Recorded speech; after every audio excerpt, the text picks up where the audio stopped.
चलिए मैं शेयर करती हूँ स्लाइड।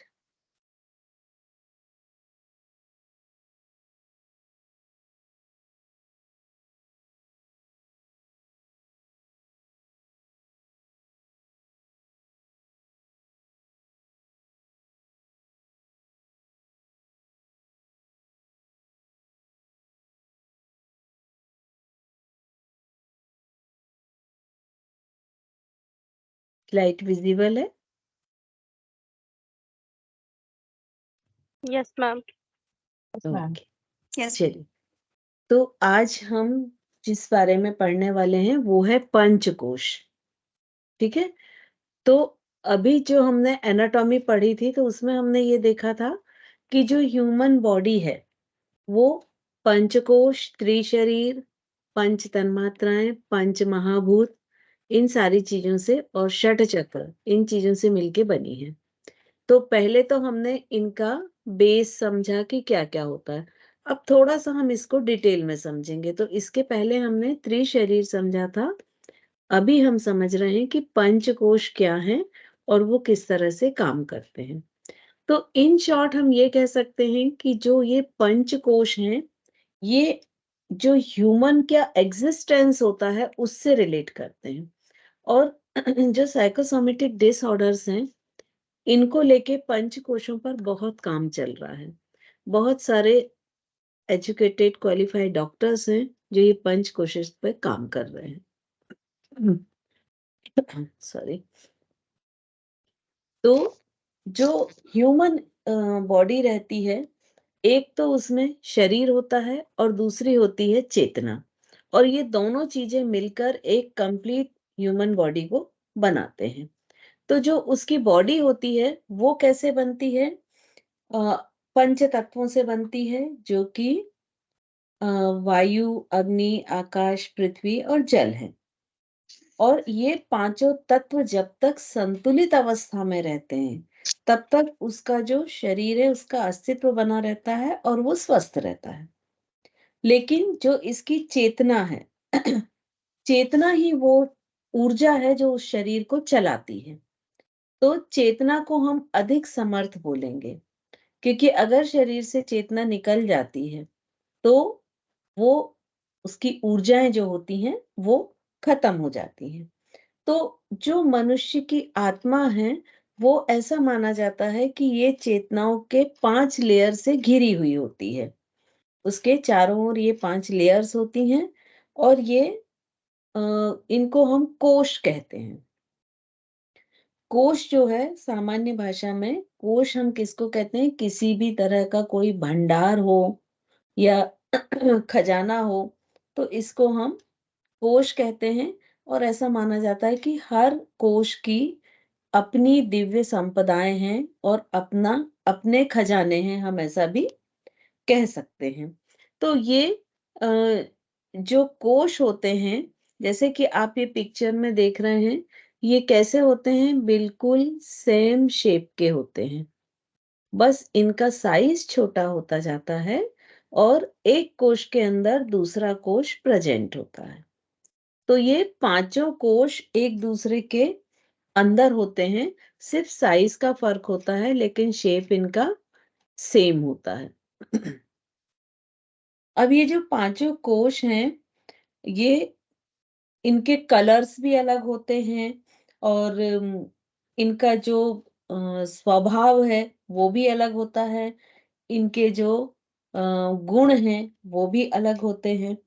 तो ये जो 5 कोश हैं, ये शारीरिक चेतना से लेके आत्मिक चेतना, प्राणिक चेतना, ये सभी चेतनाओं पर काम करते हैं। और जब इसका हम सबसे पहला कोश देखते हैं, वो क्या होता है? अन्नमय कोश या अन्नमय कोश ही बोलते हैं उसको। तो जब शारीरिक चेतना में भौतिक सत्ता बनती है तो वो अन्नमय कोश होता है। जब प्राणिक या स्नायु सत्ता बनती है तो वो प्राणमय कोश हो जाता है। जब मनोमय सत्ता बनती है, मानसिक सत्ता बनती, तो वो मनोमय कोश होता है। और जब बौद्धिक सत्ता बनती है और उसकी बुद्धि या सत्यरितम जागृत होता है, तब उसका जो विज्ञानमय कोश है, वो जागृत होता है। और अंत में जो आनंदमय कोश है, ये ऐसा माना जाता है कि यहाँ पर आत्मा का वास होता है। और जब उसकी चेतना एक प्योर कॉन्शियसनेस अवस्था में आती है और सर्व आनंदमयी सत्ता बन जाती है, वो आनंदमय कोश होता है। तो इस तरह हम देखें कि 5 कोश होते हैं। पहला अन्नमय कोश जो सबसे ऊपरी आवरण होता है। फिर उसके बाद जो दूसरा होता है वो प्राणमय कोश होता है। उसके अंदर प्राणमय कोश के अंदर मनोमय कोश होता है। मनोमय कोश के अंदर विज्ञानमय कोश होता है। और सबसे जो अंदर का आंतरिक कोश होता है वो अन्नमय कोश होता है। अब अगर हम इसके देखें, थोड़े से और इसको डिटेल में देखें, कंपेयर करने, तो जो अन्नमय कोश होता है वो कैसे बना होता है? अनाज से, फूड से। इसलिए उसको अन्नमय कोश कहते हैं। ये फिजिकल बॉडी होता है। और इसको हम परिमार्जन या परिष्कृत कैसे? आसन से कर सकते हैं। और ये फिजिकल होता है। तो ये जो कोशों की यात्रा है, ये हमें फिजिकल से सबटल की ओर ले जाती है। मतलब मूर्त से अमूर्त की ओर ये हमारी यात्रा को कराती है। जब हम प्राणमय कोश में आते हैं, तो इसमें प्राणों से मिलके बनता है। जितनी भी प्राणों की ऊर्जा होती है, उनसे मिलके बनता है। तो इसकी जो बॉडी होती है, वो कैसी होती है? एनर्जी, ऊर्जाओं की बॉडी होती है। और इसका परिमार्जन या परिष्कृत हम किससे? प्राण, एनर्जी, प्राणायाम वगैरह से कर सकते हैं। इसी तरह जब हम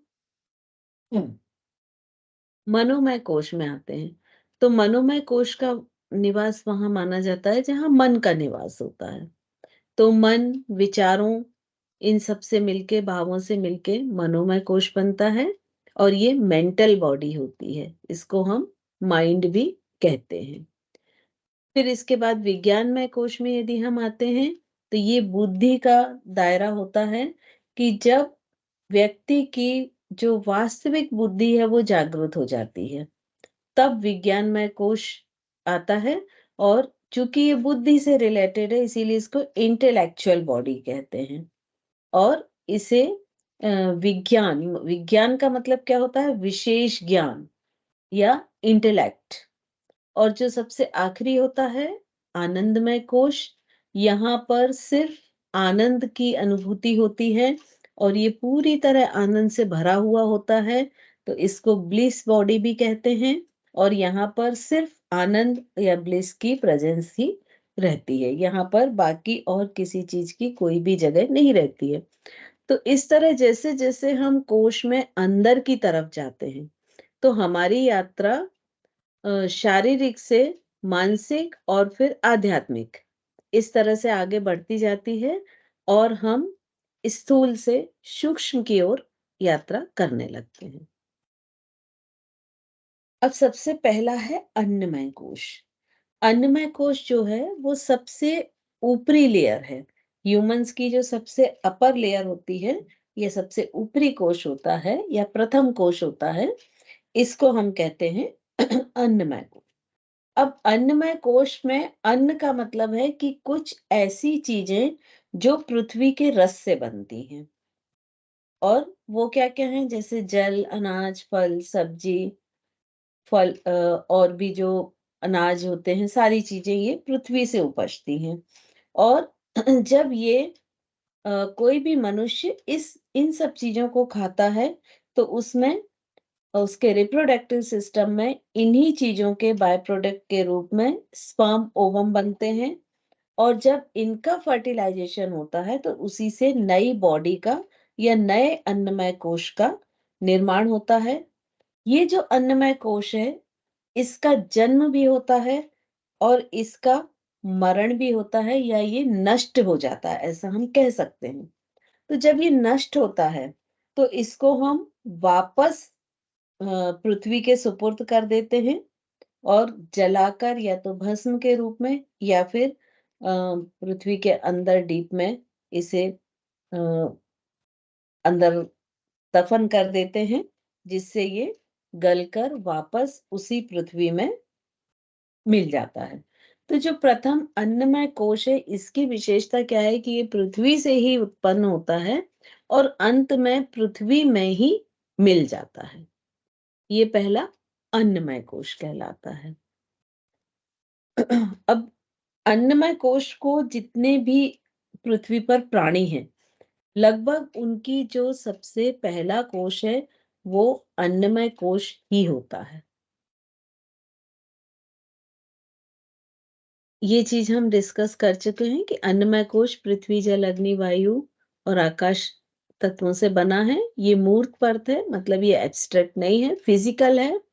और अन्नमय कोश से ही सारे शरीर का जैसे उसमें मसल्स हैं, बोन है, ये सारी चीजें, स्किन है, अन्नमय कोश के अंतर्गत ही आती हैं।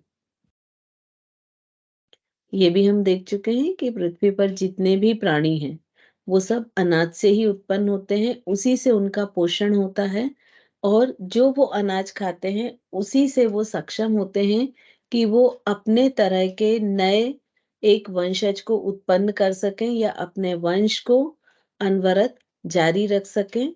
और जब वो शरीर बहुत जीर्ण शीर्ण हो जाता है, तो एक समय ऐसा आता है कि वो शरीर से चेतना बाहर निकल जाती है और तब इस अन्नमय कोश को वापस पृथ्वी के ही सुपुर्द कर दिया जाता है और ये पूरा अन्नमय कोश पृथ्वी से जन्म लेकर पृथ्वी में ही समा जाता है।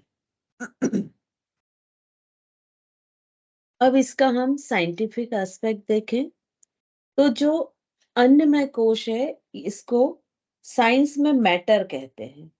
और ये मैटर क्या होते हैं, जो भी हार्मोन्स हैं, एंजाइम हैं, हमारे बॉडी में जो केमिकल्स पाए जाते हैं, जो केमिकल्स हमारी बॉडी को न्यूट्रिशन देते हैं, हमारी बॉडी को हेल्दी रखते हैं, तो ये सारे केमिकल्स इसमें आते हैं।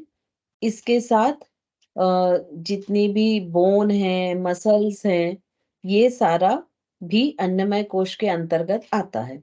यहाँ जितने भी अपन कोशों की बात करते हैं, तो हर कोश का भी एक स्थूल रूप होगा और एक सूक्ष्म रूप होगा। तो अन्नमय कोश का जो स्थूल रूप है, वो नष्ट हो जाता है। जैसे ही किसी व्यक्ति की मृत्यु हुई, तो उसका शरीर नष्ट हो जाता है। लेकिन उसका जो सूक्ष्म रूप होता है, वो लगातार बना रहता है। वो मृत्यु के बाद भी नष्ट नहीं होता है।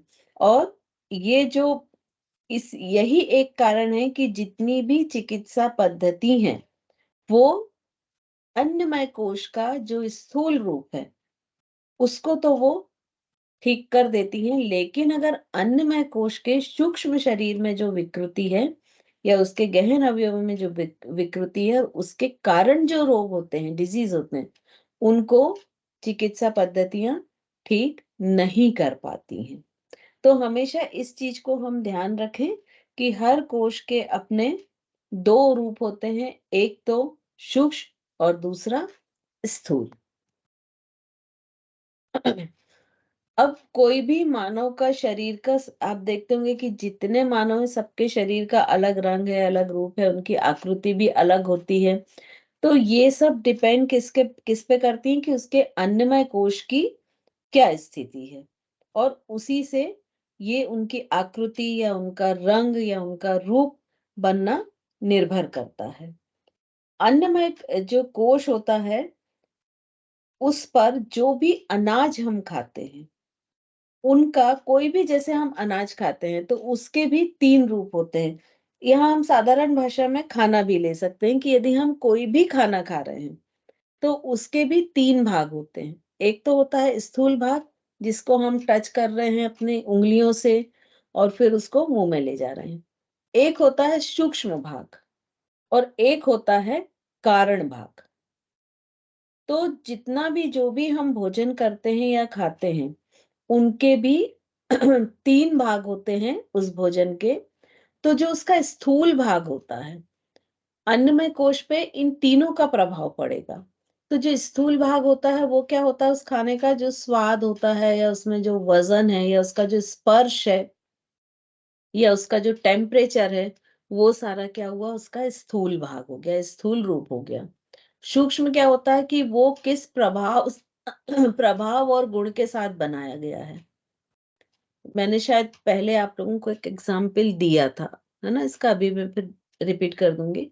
और कारण में क्या होता है, संस्कार आते हैं कि वो किस संस्कार के साथ बनाया गया है।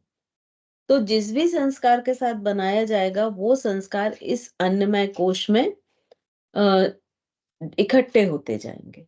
और अगर लगातार लंबे समय तक ऐसे संस्कार आ रहे हैं जो नेगेटिव हैं, तो आपका अन्नमय कोश में विकृतियां आ जाएंगी। विकृतियों का क्या मतलब है कि वो बीमार हो जाएगा। और इसका मैंने एग्जाम्पल आपको दिया था अभी कुछ क्लास पहले ही, कि बिहार स्कूल ऑफ योगा में इसका एक्सपेरिमेंट किया गया था। वहां पर जो साधु रहते हैं उनके 2 ग्रुप बनाए गए थे, और ए और बी हम मान लेते हैं। तो जो ए ग्रुप था, हर में लगभग 50-50 व्यक्ति थे। ए ग्रुप जो था वो आश्रम का ही खाना खाता था, और जो बी ग्रुप है उसके लिए बाहर से खाना आता था। दोनों ग्रुप में ये एक्सपेरिमेंट शुरू करने के पहले दोनों के साइकोलॉजिकल टेस्ट लिए गए कि वो साइकोलॉजिकल उनकी स्टेट क्या है। और लगातार 1 महीने तक इसी तरह से उनको खाना दिया गया। 1 महीने बाद जब फिर से वो साइकोलॉजिकल टेस्ट लिए गए, तो क्या पाया गया कि ए ग्रुप का तो सेम है, लेकिन जो बी ग्रुप बाहर से खाना खा रहा था, उसके साइकोलॉजिकल टेस्ट में ये निकला कि उनको नींद आनी कम हो गई है। अगर नींद आती है तो ऐसे सपने आते हैं कि जिसमें बहुत हिंसा हो, बहुत उद्वेग हो जाते हैं, उनके अंदर द्वंद आता है, उनका क्रोध बढ़ने लगा है, उनकी जो सहन शक्ति है किसी भी चीज को सहन करने की, वो कम होने लगी है। किसी के भी रिस्पॉन्स से वो बहुत जल्दी क्रोधित होने लगे हैं, उनमें इरिटेशन बढ़ने लगा है। फिर इन दोनों ग्रुप को इंटरचेंज किया गया, और तब भी उन्होंने सेम रिजल्ट पाए कि फिर जब इंटरचेंज किया तो ए ग्रुप को बाहर से खाना दिया, और वो सेम जो बदलाव बी में पाए थे वही ए में भी पाए गए। और उसमें सिर्फ फर्क इतना था कि जो ग्रुप आश्रम का खाना खा रहा था, वो वहां के साधु ही बना रहे थे, जो सात्विक भाव के साथ उस खाने को बना रहे थे। लेकिन जो बाहर से खाना आ रहा था, वो एक जेल से आ रहा था, और वहां पर वो कैदी उस खाने को बना रहे थे जिन्हें किसी न किसी के मर्डर करने के कारण आजीवन सजा मिली हुई थी। तो वो उनके जो संस्कार, उनके जो भाव हैं, वो खाने के साथ आए, और जब वो लगातार लंबे समय तक खाना खाया, तो उन साधुओं की भी मानसिक दशा में फर्क आने लगा। तो इसीलिए हमेशा ये कहा जाता है कि खाना कितना भी अच्छा हो, लेकिन वो किस भाव, किस संस्कार के साथ बनाया गया है, वो मैटर करता है। तो जब भी हम कहीं खाना खाते हैं, और इसीलिए पहले एक प्रथा थी कि जब हम खाना खाते थे, तो या तो पानी को ऐसे थाली के चारों ओर से अ, ऐसा चक्कर बना के उसको, पर्टिकुलर उसके लिए शब्द क्या मुझे ध्यान नहीं आ रहा है, या फिर हम हाथ जोड़ के प्रार्थना करते थे उस भोजन के लिए। तो वो दोनों का काम क्या था कि वो खाना किसी ने कैसे भी भाव और संस्कारों के साथ बनाया हो, उसमें कितनी भी नेगेटिव एनर्जी हो, उसको हम खाने के पहले डिस्ट्रॉय करके पॉजिटिव में कन्वर्ट कर दें। तो ये एक रीजन होता था भोजन मंत्र पढ़ने का, या भोजन के पहले पानी को थाली के चारों ओर से, अ, मुझे वर्ड याद नहीं आ रहा, करने का, ठीक है। तो ये चीजें सब किस पर प्रभावित होती हैं, अन्नमय कोश पर। और अन्नमय कोश को हम कैसे और परिष्कृत कर सकते हैं, उचित आहार लें, विचार उचित रखें, कुछ चिकित्सा, शल्य क्रिया, आसन, फिर उसके बाद में मसाज, इन सब से हम जो अन्नमय कोश को है वो शुद्ध और सात्विक रख सकते हैं। और साथ ही इसके साथ उपवास और भोजन शुद्धि, सत्व शुद्धि, इन सब का बहुत महत्व है कि लगातार जब वो उपवास, आसन, शुद्ध भोजन मतलब सात्विक भोजन और तपश्चर्या करता है तो ऑटोमेटिक जो उसके अन्नमय कोश में जमा हुई विकृतियां हैं वो धीरे धीरे ढीली होके निकलने लगती हैं और उसका अन्नमय कोश जो है वो सात्विकता की ओर बढ़ने लगता है और उसकी जितनी भी विकृतियां हैं वो समाप्त होने लगती हैं या परिमार्जित होने लगती हैं। सेकंड आते हैं प्राणमय कोश। अब ये जो प्राणमय कोश है ये सेकेंड लेयर है, मतलब अन्नमय कोश है, अन्नमय कोश के अंदर प्राणमय कोश, मतलब अन्नमय कोश जो है उसकी साइज थोड़ी सी बड़ी होगी और चूंकि प्राणमय कोश अन्नमय कोश के अंदर है तो उसकी साइज थोड़ी सी कम होगी। अब ये जो प्राणमय कोश है ये करता क्या है, तो मनुष्य में जितनी भी ऊर्जा है उसमें स्फूर्ति स्फूर्ति है, उत्साह है, ये सारे काम जो करता है वो प्राणमय कोश करता है। मतलब प्राणमय कोश को हम ऐसे कह सकते हैं कि वो अन्नमय कोश को जीवन शक्ति देता है, यह सामर्थ्य देता है कोई भी काम को करने की। तो जितना भी स्थूल अन्नमय कोश है उसमें जितनी भी एनर्जी है या ऊर्जा है वो किसके कारण है, प्राणमय कोश के कारण है। और ये ऊर्जा मिलती कहाँ से है, वायु से। वायु में जो ऑक्सीजन है जिसको योग में जीवन तत्व कहा जाता है, तो जब उस प्राण वायु को शरीर के या अन्नमय कोश के अंदर ले जाते हैं तो उसमें निहित जो जीवन तत्व या ऑक्सीजन होता है वो ऑक्सीजन इस अन्नमय कोश को जीवन देता है या ऊर्जा देता है। दोनों तरह से हम इसको कह सकते हैं। तो इस तरह से इन शॉर्ट हम ये कह सकते हैं कि जो प्राणमय कोश है वो ऊर्जा या एनर्जी सैक है और जीवन का अस्तित्व ही इसी से होता है। जब प्राणमय कोश यदि बाहर निकल जाता है तो अन्नमय कोश क्या हो जाता है, मृत हो जाता है, क्योंकि यही वो कोश है जो पूरे शरीर को एनर्जी दे रहा है, जीवन दे रहा है। तो ये सारे जितने भी ऑटोनॉमिक नर्वस सिस्टम से रिलेटेड काम है वो सारा कौन करेगा, प्राणमय कोश। और ये प्राणमय कोश बनेगा कैसे, जो 72,000 नाड़ियां योग के अकॉर्डिंग मानव शरीर में रहती हैं वो पूरी नाड़ियां मिलकर इस प्राणमय कोश को बनाती हैं। और इसीलिए कई जगह इस प्राणमय कोश को आयु जीवन भी कहते हैं, क्योंकि ये प्राणमय कोश की एक आयु होती है, उस आयु के बाद ये अन्नमय कोश से अलग हो जाता है। और जैसे ही ये अन्नमय कोश से अलग होता है तो वैसे ही अन्नमय कोश मृत हो जाता है। कुछ आचार्य इसको ऐसा मानते हैं कि ये शरीर की इलेक्ट्रॉनिक पावर है और ये पूरे संसार में जिस तरह से हम कह सकते हैं कि वायु, प्रकाश या ईश्वर सर्वत्र व्याप्त है, वैसा ही ये जो प्राणमय कोश की एनर्जी है, ये हर जगह फैली हुई है। ठीक है।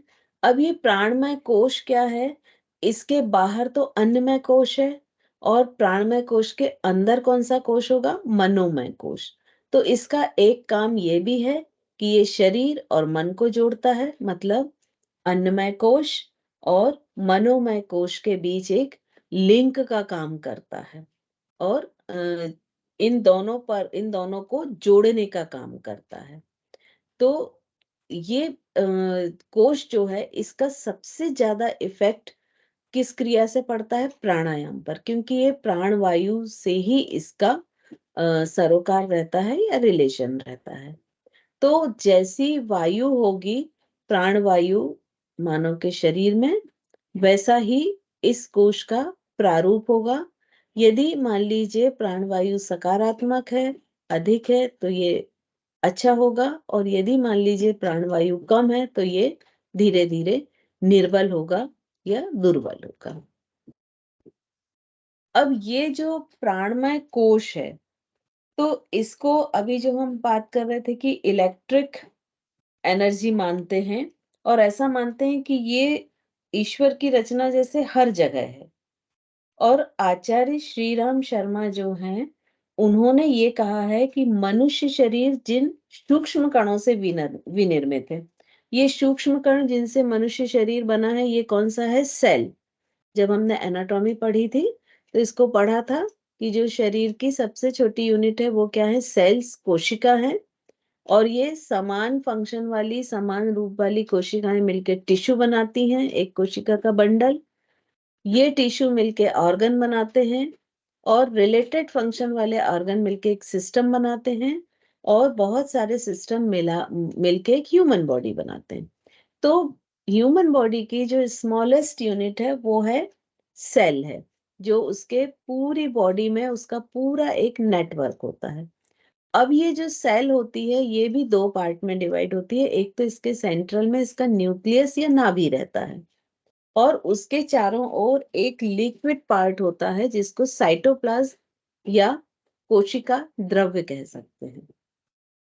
तो उन्होंने ये जो लिक्विड पार्ट है जिसको हमने साइटोप्लाज्म या कोशिका द्रव्य कहा है और इसको उन्होंने बोला है कि ये एक केमिकल है, रसायन है उस कोशिका का, जो उस लिक्विड में प्रेजेंट रहता है।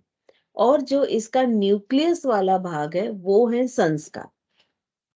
तो उन्होंने ये बोला कि जो रसायन और संस्कार, केमिकल्स और जो संस्कार होते हैं, वो हर एक कोशिका में पाए जाते हैं और उसके साथ-साथ ये जो जितनी भी ह्यूमन कॉन्शियसनेस है जिसके कारण वो शरीर चल रहा है या उस शरीर में चेतनता है या एनर्जी है, तो वो प्रमुख चेतनाएं भी क्या इसी न्यूक्लियस में किस रूप में रहती हैं?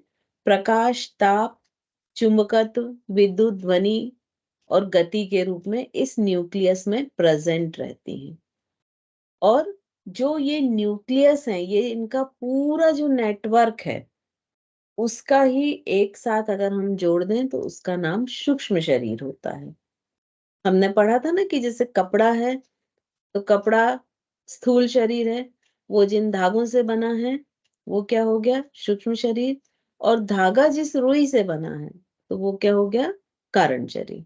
तो ये जो सेल हैं पूरी, जिनसे शरीर बना है, तो शरीर स्थूल हो गया। ये जो सेल है, इसका जो साइटोप्लाज्म और न्यूक्लियस है, ये सूक्ष्म भाग हो गया। और न्यूक्लियस जो डीएनए, आरएनए, न्यूक्लियर एसिड से बने हैं, उनके जो केमिकल्स हैं, वो क्या हो गए? कारण शरीर। तो इस तरह से जो वैज्ञानिक के अनुसार है कि ये जो प्राणमय कोश होता है, ये जैव विद्युत मतलब होता है बायो इलेक्ट्रिक के रूप में एक्टिवेट होता है। और जो सूक्ष्म शरीर होता है, वो भी बायो इलेक्ट्रिक के रूप में ही रहता है। और इनमें एक गतिशीलता भी रहती है।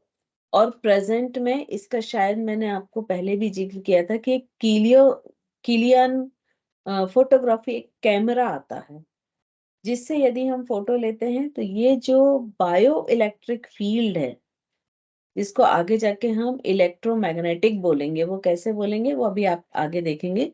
तो अभी इस कोश की जो बायो इलेक्ट्रिकल फील्ड है, उसकी फोटो ली जा सकती है और उस फोटो को एनालिसिस करके ये पता किया जा सकता है कि अ, वो जिस व्यक्ति की फोटो है, उसको कोई बीमारी आने वाली है क्या, या उसका शरीर का कौन-सा भाग कमज़ोर हो रहा है या किस भाग में समस्याएँ हैं।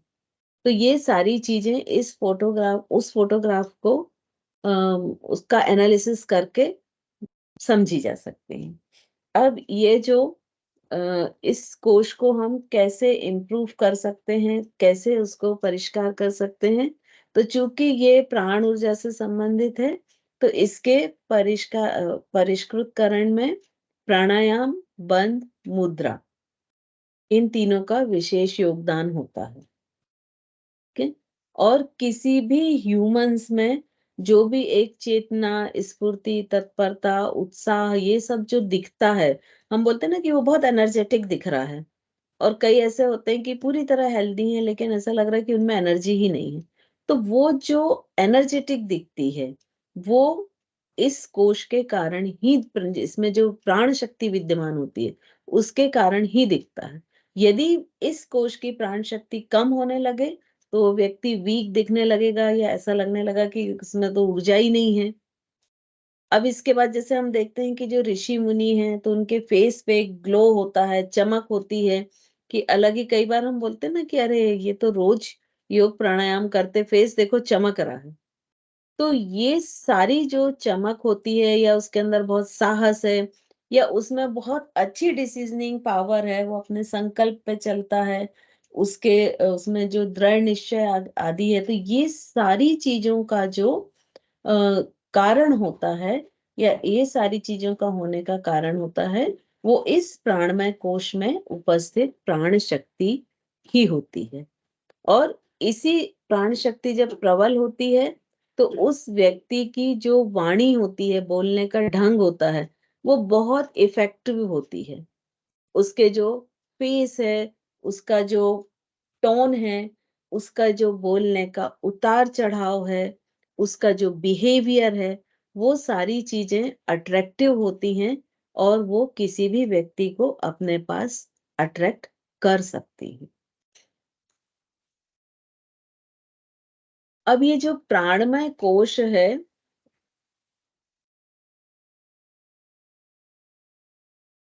1 मिनट, स्क्रीन शेयर क्यों बंद हो गया?